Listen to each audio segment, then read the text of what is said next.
Amici, buongiorno. Oggi siamo a Corbola, siamo davanti a Villa Gopian. Villa Gopian fa parte del consorzio CIAS, Consorzio Isola di Ariano Servizi Sociali, ovvero le strutture di Corbola, Taglio di Po e Ariano. Oggi presentiamo il progetto Incontriamo i nostri sguardi per favorire le relazioni umane. Durante il periodo di lockdown, infatti, le strutture hanno agito per preservare la salute dei loro ospiti.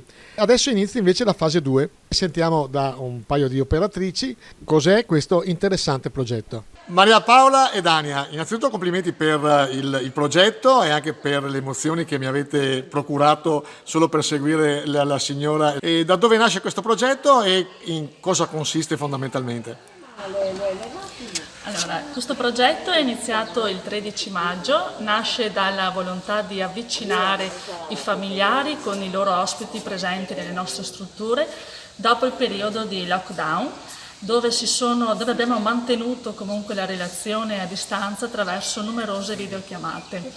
Siamo arrivati al 13 maggio con Incontriamo i nostri sguardi, le emozioni non conoscono barriere, il vetro è una mediazione per scaldare e mantenere viva la relazione.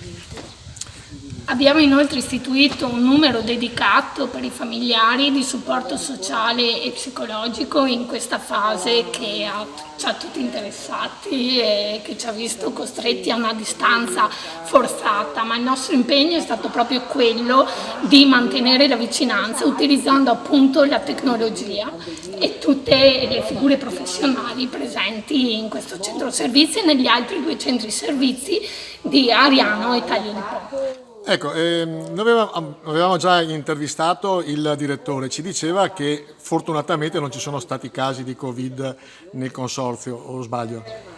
Esatto, siamo a contagio zero. E questo merito delle misure, merito perché siete bravi o merito anche un po' di fortuna?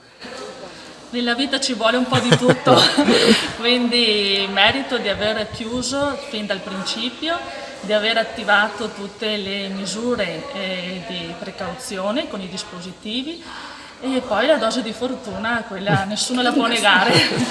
Ecco, c'è una prospettiva di apertura o perlomeno di allentare un pochino le chiusure, visto anche che gli ospiti già per definizione fragili sentiranno sicuramente la mancanza di un contatto diretto con i loro parenti.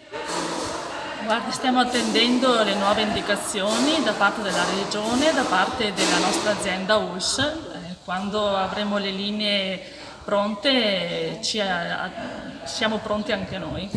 Ecco, i miei complimenti e i complimenti dei nostri ascoltatori. Brave e bravi tutti gli operatori del CIS, del consorzio CIS. CIAS.